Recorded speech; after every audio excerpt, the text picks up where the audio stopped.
قربانی کر لینا یہ بہت خوش نصیبی ہے، اور قربانی سے بچنا یا نہ کرنا یہ مناسب نہیں ہے۔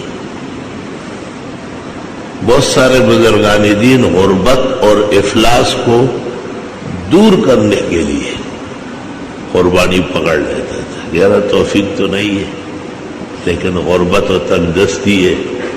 تجربہ ہے کہ جو قربانی کر لے اللہ اگلے سال تک اس کے قرضے اتار دیتا ہے۔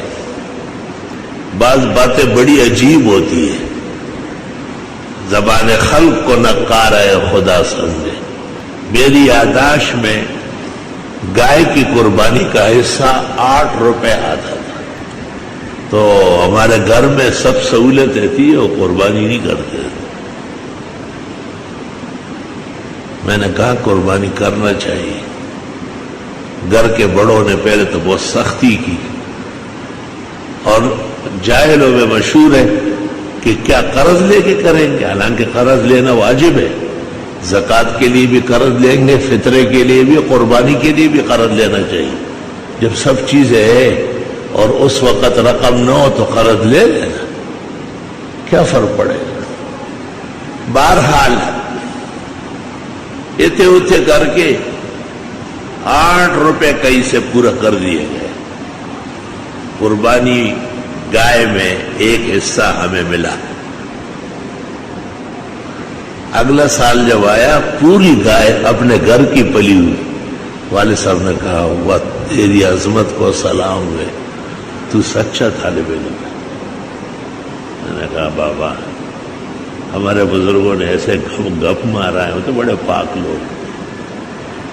اور پھر ہمیشہ قربانی جاری رہی۔ تو اس لیے میں کہتا ہوں کہ قربانی کر لینا سعادت ہے، بہت خوشی کی بات۔ قربانی کا مطلب یہ نہیں ہے کہ لوگوں سے تاوان کرایا جائے، قربانی کا مطلب یہ ہے کہ لوگوں کو اللہ کے حضور اور اللہ کو خوش کرنے کے آداب سمجھائے جائے کہ خدایا میں خود حاضر، میرے بال بچے حاضر، میرا گھر بار حاضر، میری عزت و زندگی سب آپ کے نام ہے۔ قل ان صلاتی و نسکی و محیای و مماتی للہ رب العالمین۔ آپ اعلان کریں کہ میری نماز، میری قربانی، میرا جینا اور مرنا سارا اللہ کے لیے ہے۔ سبحان اللہ۔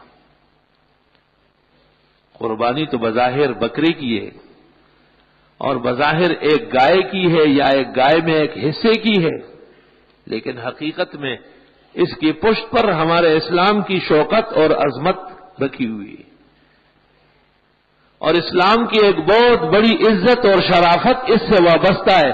یوں ہم جملہ اولیاء اور تمام انبیاء اور بالخصوص حضرت ابراہیم علیہ السلام اور اسماعیل علیہ السلام اور محمد الرسول اللہ صلی اللہ علیہ وسلم کے ساتھ روحانی طور پر وابستہ ہو جاتے ہیں۔ آدمی قربانیوں سے بہت قریب ہوتا ہے۔ آپ نے غور نہیں فرمایا؟ ایک آدمی بڑی سخت گرمی میں، سخت بارش میں آپ کے پاس پہنچ گیا، کپڑے بھیگے ہوئے، وہ تکلیفیں اٹھائی، آپ اس کو کس عزت اور کس شان سے پھر بٹھاتے ہیں اور تواضع کرتے ہیں کہ اوف، مجھ تک پہنچنے کے لیے کیا کیا تکلیفیں آپ نے جھیلی۔ یہ تو انسانوں کا حال ہے۔ آپ کو اندازہ ہو جاتا ہے کہ یہ بہت دور سے مجھے دیکھنے کے لیے آیا ہے، تو آپ اپنے گھر میں اپنی پوری توفیق صرف کرتے ہیں کہ اب اس کا اکرام پورا ہونا چاہیے۔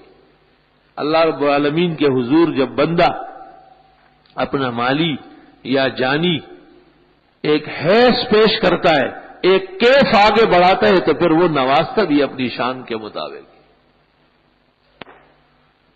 اجتماعی قربانیوں میں عقیدے اور عمل دونوں کا تحفظ ضروری ہے۔ اس بات کی اجازت نہیں ہے کہ لوگ ایسی جگہ میں قربانیاں کر لیں جہاں پتہ بھی نہیں چلتا کہ مسلمان مرزائی، مسلمان رافضی، مسلمان منکر حدیث، مسلمان موحد اور بدعتی مشرک سب ایک ترازو سے وہاں تلتے ہیں، کیونکہ وہاں تو نمازی اور ایرونچی برابر ہے، دونوں ایک ترازو میں تولتا ہے، دونوں پہ ایک جیسے خرچ۔ ہاں پیسے مسلمانوں سے لے گا، کم از کم حلال اور حرام مواقع میں امتیاز ضروری ہے۔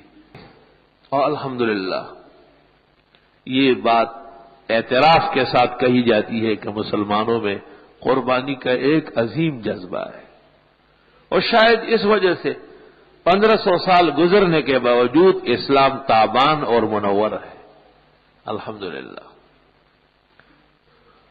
مغرب اور دشمن جو تمام لاؤ لشکر لے کر کے مسلمانوں کی بےخبری کے درپے ہے، وہ اس وجہ سے کہ اسے پتا ہے کہ ان میں جذبہ جہاد کا اور قربانی کا تازہ دم ہے۔